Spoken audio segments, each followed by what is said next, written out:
मुलीची खूप दिवसापासून इच्छा होती खमंग ढोकळा खाण्याची।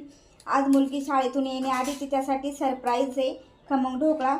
तर मग खूप खूप स्वागत आहे तुमचं शंभू किचनमध्ये। आज आपण बघतोय खमंग ढोकळा। व्हिडिओला नवीन असाल तर सबस्क्राईब करा, लाईक करा आणि शेअर करायला नक्की विसरू नका। इथे ढोकळ्यासाठी मी 1 वाटी बेसन पीठ घेतलेलं आहे। त्यामध्ये 1 चमचा साखर टाकून घेऊया। साखर हे तुमच्या चवीप्रमाणे घेऊ शकता। चवीपुरतं मीठ आणि हळद।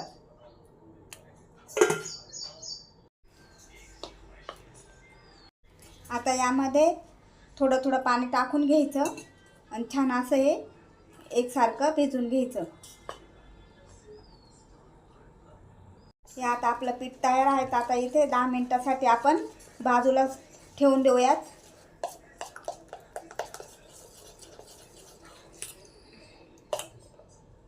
आता यामध्ये ही विनोची पुडी पूर्ण आपण टाकून घेणार आहोत यामध्ये आणि छान असं पुन्हा फेटून घेऊयात।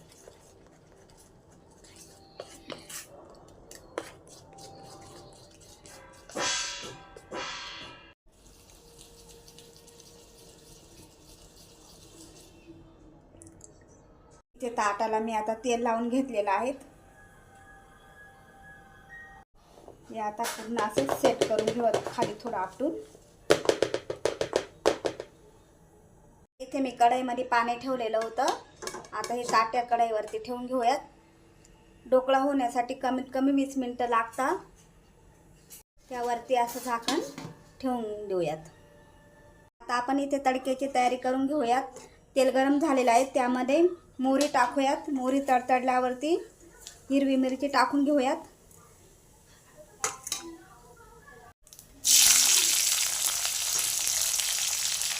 कढीपत्ता टाकून घेऊयात। अर्धी वाटी पाणी टाकून घेऊयात। इथे मी 1 लिंबू पिळून घेतलेलं होतं, लिंबाचा रस टाकूयात। 2 चमचे साखर टाकूयात।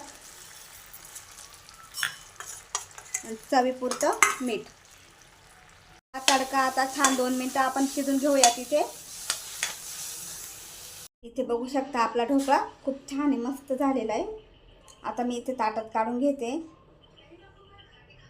इथे आता मी पूर्ण ढोकळा कापून घेतलेला आहे। तुम्हाला जसं शेप द्यायचा असेल तसं तुम्ही देऊ शकता।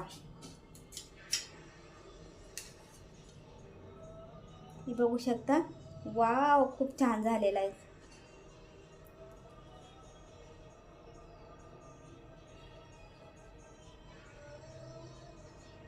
आता आपण यावरती तडका टाकून घेऊयात।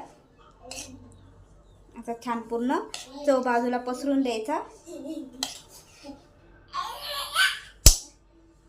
आता इथे आपल्या ढोकळ्यावरती तडका देऊन तयार आहे।